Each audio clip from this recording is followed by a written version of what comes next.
we look at the first reading this morning, the whole story about Abram. Now, in this case, he's called Abram, and not Abraham, he's called Abram at the very beginning. There's an expectation level that changes throughout the story. And what's the expectation that Abram has, and then is fulfilled later on, but not in his lifetime? What's the expectation that he has?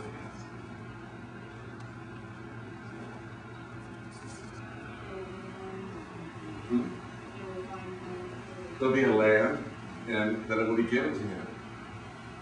And when it actually happens, once it do what they themselves are not willing, which is really interesting because they also created a God, or thought about a God, when they said, we are created in God's image. But even though we're created in God's image, we ask God, or we allow God in our thinking to do the things that we ourselves would not be able to fulfill. God gives us the land. We can't get the land on ourselves. God gives it to us. God raises people from the dead. We can't raise people from the dead ourselves. We let that be part of God's reign. God acts different. We attribute to God or to Jesus or to the deity that's in these stories things that we ourselves wish we could do, or maybe we are happy that we can't. And we give this over to somebody else in order to fulfill those expectations. Now, when you do that, the psychological reality of that, and in some cases, the psychological damage of that can be great.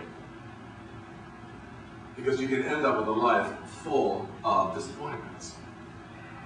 Or, as the gospel writers, and as many of the writers of the books of the Bible want us to believe, if we do give ourselves over to that, just totally over to it, then there can also be great joy. It depends on how you want to look at it and how much you're willing to give over of yourself. For me, and of course this is where my thinking is at the moment, I'm writing this book right now on a portion of it is whether or not God is the originator of evil. It's one of the chapters I'm writing right now. And what people have said about that, what the Bible says about that. So for me, it's come down to a peace and justice issue, which I know Robin will appreciate this. Is there such thing? Do we have a just God? Is the God that, is the God that we imagine, the God that's in our lives, is that God, if that God is the author of all things, and therefore also that means the author of evil, does that make God a good God to have, a just God? Do we want that type of God? And if you look at this morning's lessons and what God or what Jesus does and the whole framework, you see that there is the possibility, or the writers have created an entity that is possible, that can possibly do all things, and also is in charge of all things. We've given that over to that entity in our way of thinking, in our mindset. And if that's true, if we allow that to happen, then what does that say about how we live our lives, or how we should live our lives? It gets into this dangerous thing, perhaps, of a great plan, that there's a great plan, that therefore it's all set out for us. Or it also gives us a dangerous way of thinking that we have no control over it. It's all, we might as well just do whatever we're going to do because God doesn't care, or God does care, but we're not in on God's way of thinking. We're not into God's way of acting. And so no matter what type of dialogue we have with God, it's all going to be turning out the way that it's going to turn out anyway. That could be a very pessimistic way to live, very awful way to live, I think. Yeah? By the boy putting the rotten or happening there at the bottom, is he, you could interpret that in one of two ways, that he's maybe the future, he's actually taking an action that may turn out, that may, ruin the future. It was a subversive action. Subversive action against his mom, though. Yeah, but against all authority. Right. And against, and trying to, it's what they call, if you go to the Cathedral St.John, there's one section up in the choir where there's a big arch like this, where the architect who did the design knew he was not going to finish it during his day. He knew that. So he just carved part of it. I know you appreciate this particularly. He carved part of it, so whoever came after him had to carve the rest of it to look like that, or it would all be ruined. It's called lifting your leg in architecture. You leave your mark, you lift your leg. And he did a particular, and what the boy did here, he lifted his leg. That was his moment to put his mark on what the future was going to be, at least for those pairs. For his mother or for his grandmother? Well, you know, you have to read the whole story. I don't want to give it away. But it's negative. It's negative. Yeah. But for him, it's a very positive action. It's the only thing that he has where he's in charge.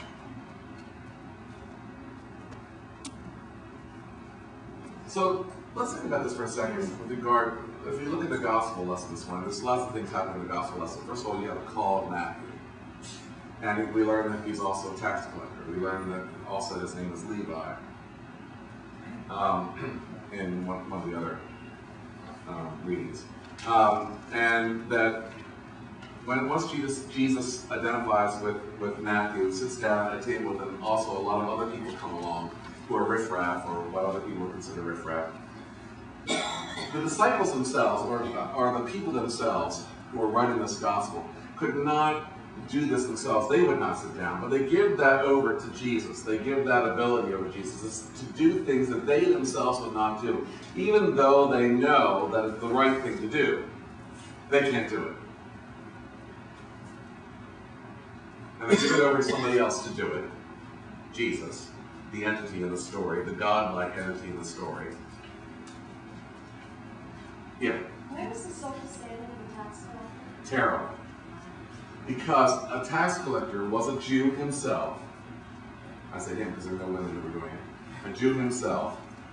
And he was collecting taxes for the Romans against his own people.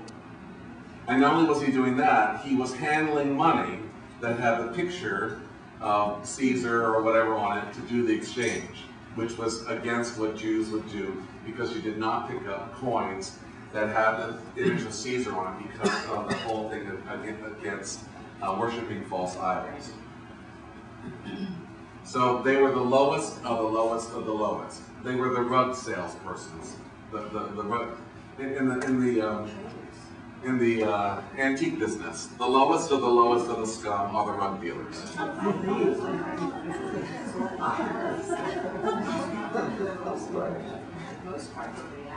Well, they may be the Arabs. It's true. I have nothing against Arabs. I have a lot against rug dealers.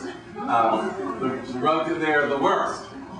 They will come in. They will steal you blind in a second. They will buy it. They'll come in. And how many people know anything about antique rugs? How many here? Anybody know anything about antique rugs? All my 20 years in doing antiques, I know this much about antique rugs. But they come in, they know. They'll see a carpet here and they say, "Oh, it's really worn. No, you can't. No, we might have to cut that up into pieces. We might get something out of it. I'll give you $75. But I've had it appraised. It's worth $3,000. Oh, well, whoever told you that just well, maybe I'll give you $750 for it. But no more. It's not worth it. And in the minute that they bought it from you, they go outside. There's another rug dealer there and two other ones there, and they've already sold it. It's already been sold 4 times by the time it leaves your parking lot for $20,000. So they were the rug dealers of their society. They would. Was involved? Did they have to beat the money out of it? Sometimes, or threaten them, or take away they could call the authorities and actually take away their property in an instant. And Jesus not only calls one of the disciples, but then he sits down with them at dinner, and then sits down with a whole bunch of other ones also. It's a gathering. It was like a convention of tax collectors. Jesus sits down at the convention.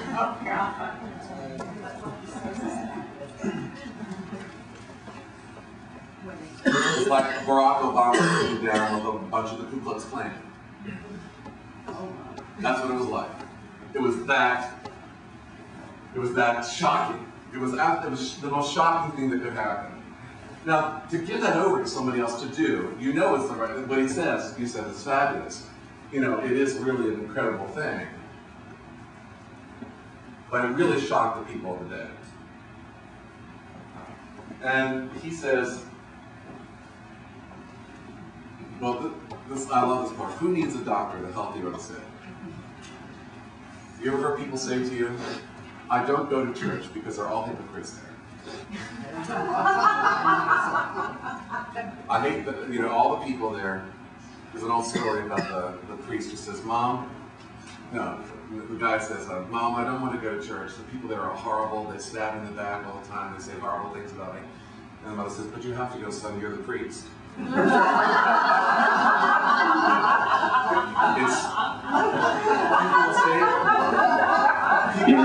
say to you all the time, you know, I don't go to church because there's such horrible people there, you know, a bunch of hypocrites. And the response to that is, well, that's exactly where they should be, working it out, and you should join us. Because who's not a hypocrite when it comes to one thing or the other? If you have a teenager, they will point out often to you how much you are a hypocrite in your life and how one day it's this way, one day it's this way. The irony of that statement, you know, who needs a physician, is that the people who are actually writing this story down are the ones who are sick pathologically, because they're giving over their power to somebody else. They're saying we can't do it ourselves, so we're going to create this being or this myth in order to embody the things that we know we should do, but we don't know why we can't do it. And that's a very sick mindset. I agree with you. It's a very dangerous way to enter a gospel story, the good news. Because what it does is it takes all the responsibility off of us to do anything. Because we're sick, or we can't do it anyway. Anything we can do, we give that responsibility over to someone else or a God that can. And then what becomes sick about that is you tell people, well, who are sick and who can't think it through, well, the reason that you're sick is because you don't believe. If you just believed in God, or you just believe that it would happen, it would be better. Now, there is some logic to that. There is some logic. People, I mean, certainly, if you think you're going to be, if you think that you're a really awful person, or you think that, you know, you're never going to get better, you won't. Probably. You might. But the chances are that you're really going to be sick are great. So, can the converse be true? Do we really think we're going to be well? Are we well? Or can we make ourselves well? And when people can't work that through, then they say, oh, it must be God's will that it didn't happen this way. That is not a helpful, nor is it an accurate description, I think, of the whole theological process. What is an accurate one? Good question. And that's sort of what we're trying to work out this morning. Now, the gospel takes it a second step and says, all right, well, let's go a whole different way. Somebody comes up to Jesus and says, my daughter has died.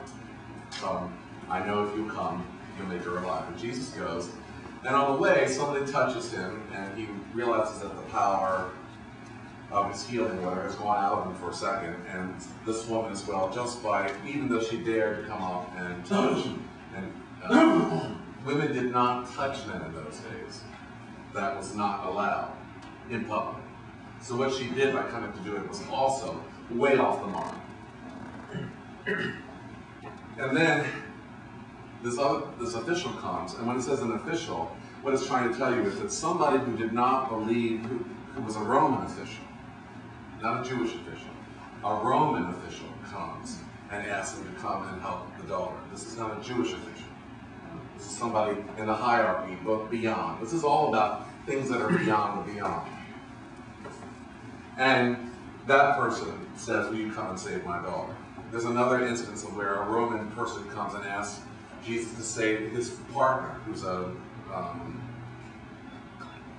he's a centurion or some sort of Roman soldier, and the person is his aide to camp. But you obviously, when you look into the whole story, you see how close they actually were by the word that's used in the Greek. And so there's times when people who, even though they weren't part of the process, they were willing to buy the process if it was going to help them. So they come to Jesus, and he goes and he says, get out of the way. I love the whole thing about that. All the people that were there, the gossips and the ladies bringing casseroles. That's Eugene. He doesn't actually say that in Greek. But that was Eugene Peterson's little dig at what we do when people die. We feed. It's an Italian concept. You feed everyone. You know, everything you do. Yes. You bring casseroles. Eugene Peterson comes from Oklahoma, and so that was his experience of what happened when people died. The gossips show up to make sure the person's really dead and talk about how wonderful they look when they're in a coffin. And the other people, well-meaning, come up and bring back casseroles just so they can get into your house to see what it really looks like.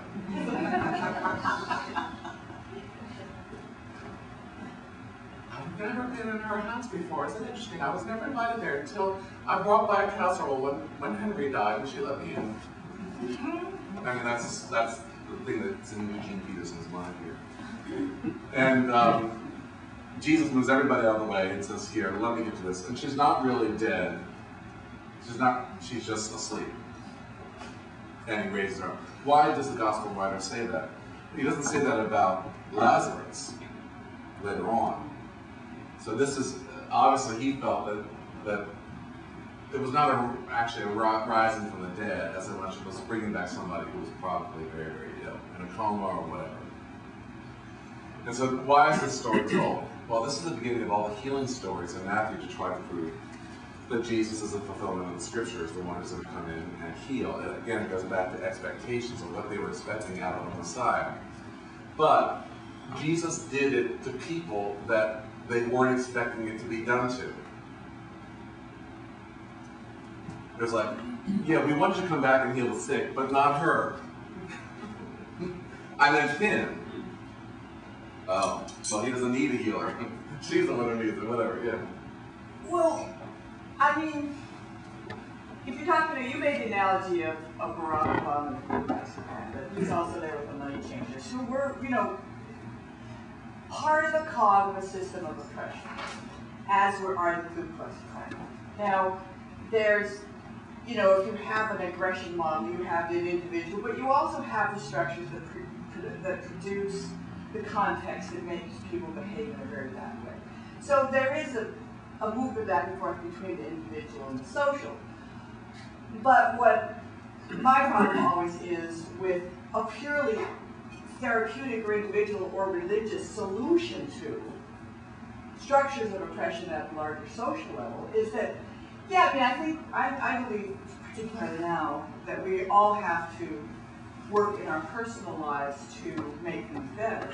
But if you don't also have an awareness that you also have to reach out to the larger sphere and structure which creates systems of injustice and try to change those things, i.e. the tax system and the Roman oppressors and blah, blah, blah, or the Ku Klux Klan, the active social groupings that try to oppose them and with everything from legal structures to other things, then you haven't solved the problem in mind.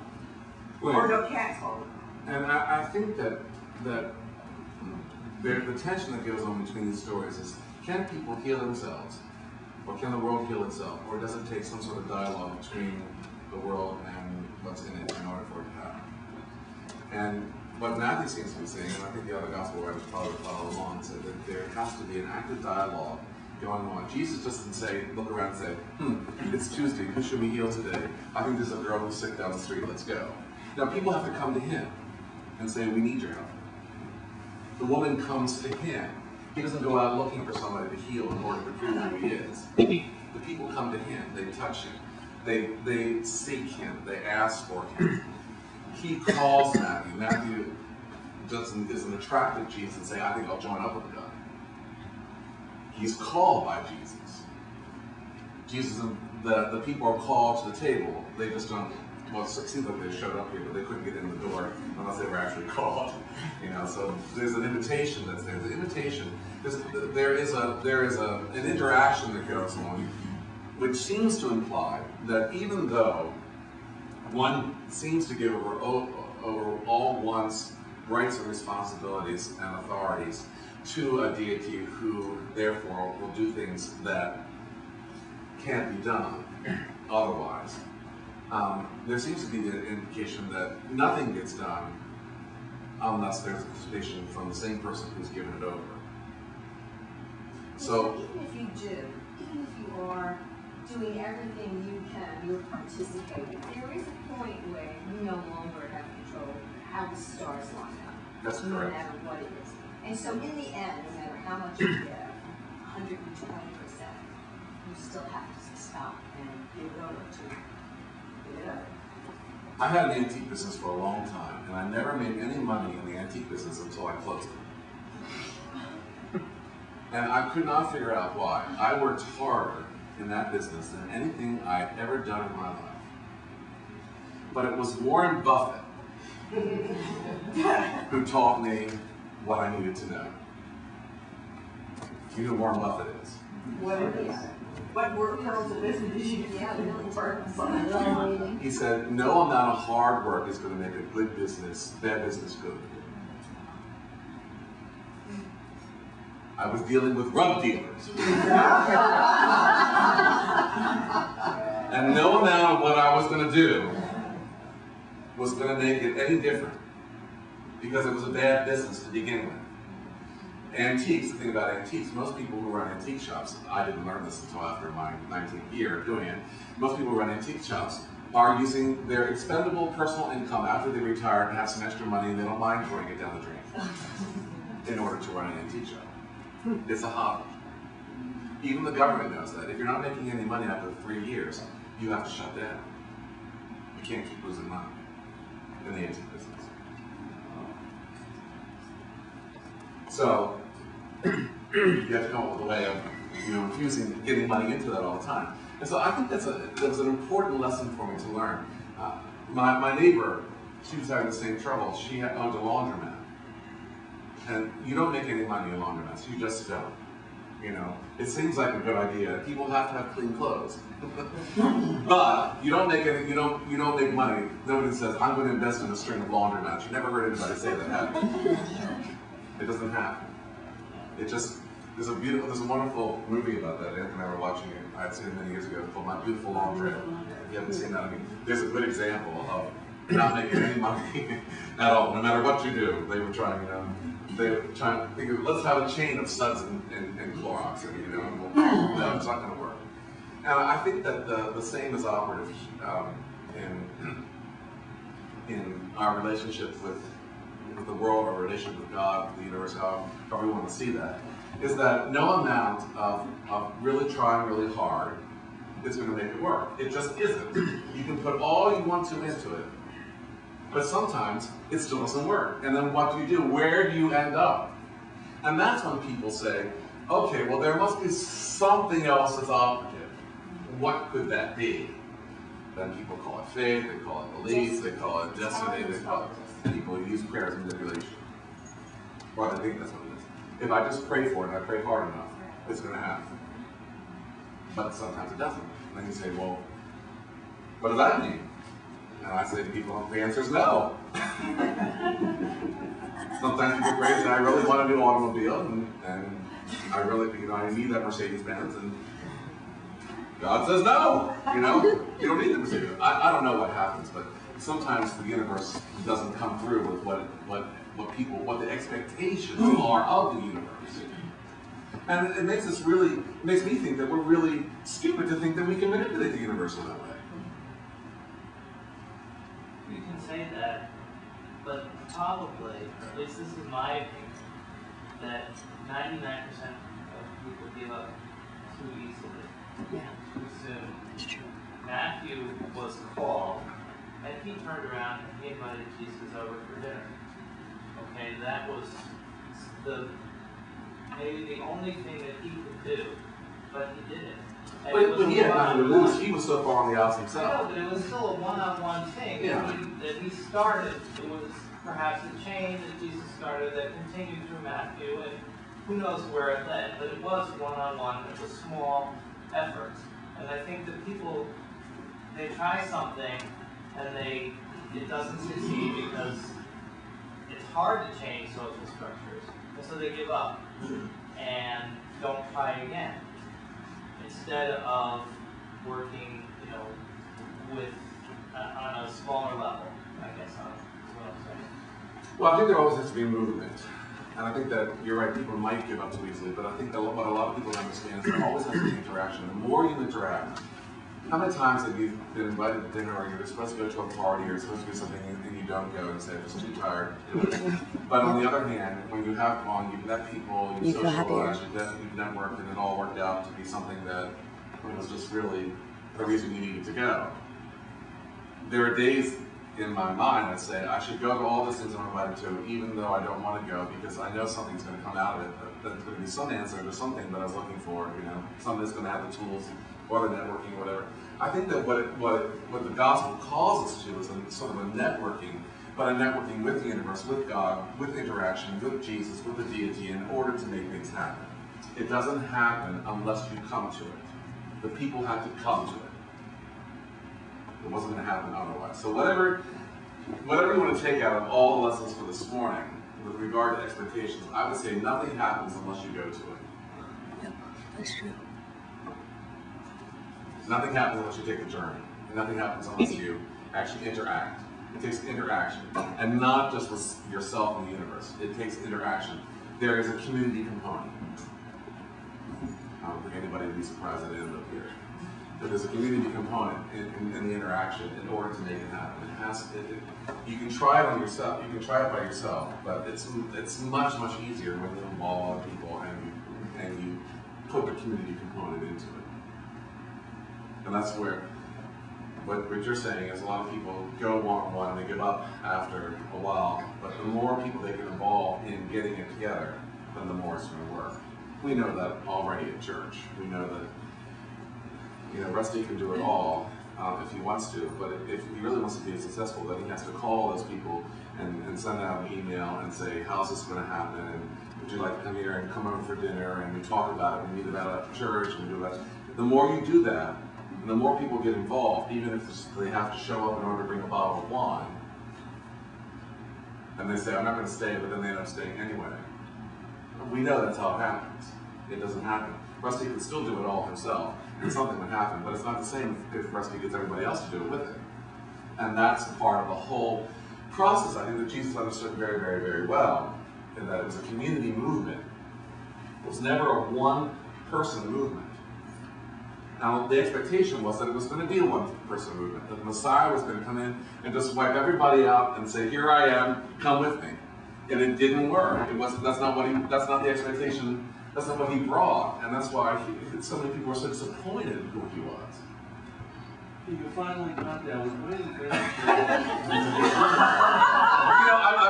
got this time frame to fill. I have to I mean, the idea that Matthew is accepted. He's not kicked out of the being a toll collector. And by the way, that's real oppression. That's a poll tax. That's a tax on heads. You go to the house, you count heads, and there's a tax on that. Now, if the Jews didn't do it themselves, if they let the Romans do it, the Roman method was very simple. You can't pay the tax, we take you as slaves. Whereas the Jews were willing to wait and say, okay, we're not wrong anyway about it. I'll be willing to wait for it. So, but it's still a system of oppression. But yet, Jesus is not kicking these people out. He didn't kick out Zacchaeus.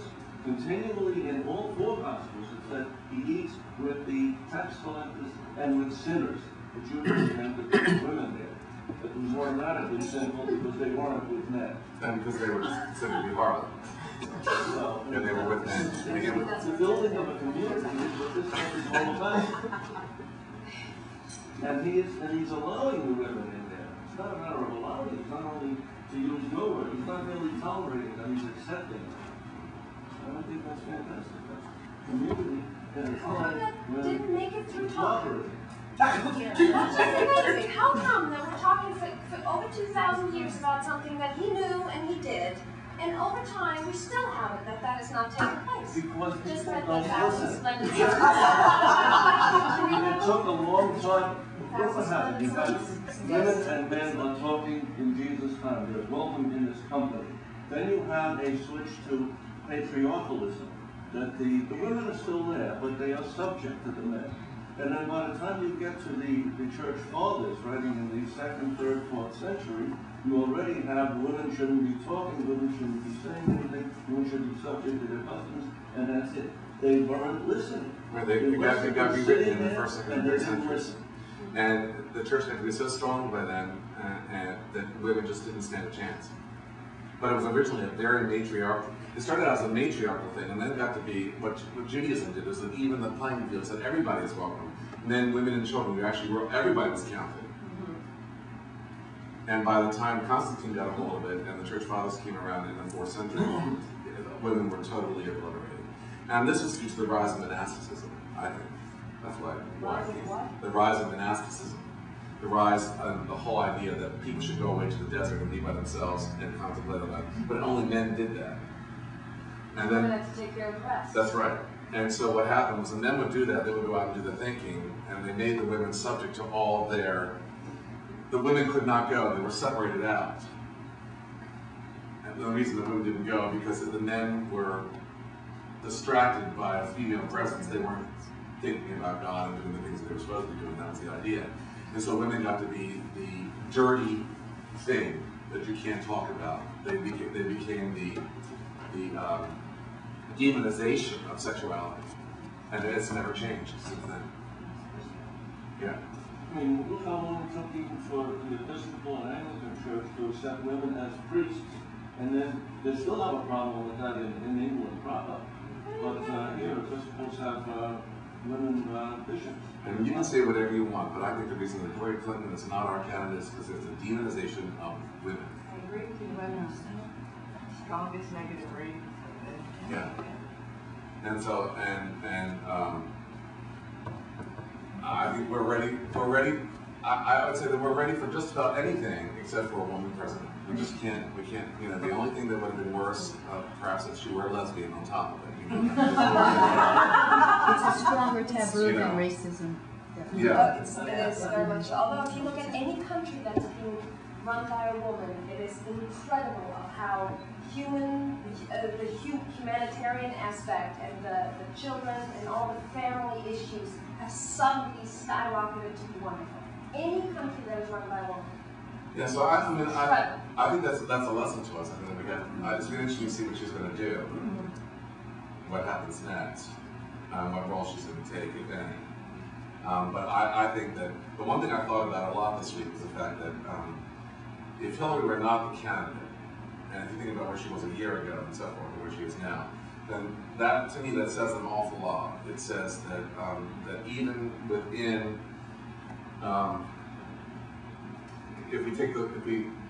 even if we played the race card, if she were a black woman running against a black man, she still would not be elected, because the woman, the female thing is still so strong in our patriarchal minds that it's really hard to let that go. We're willing to do it this way. Yeah, I think it's stronger than the race card. Always. Because, you know, if you look at how black men treat black women,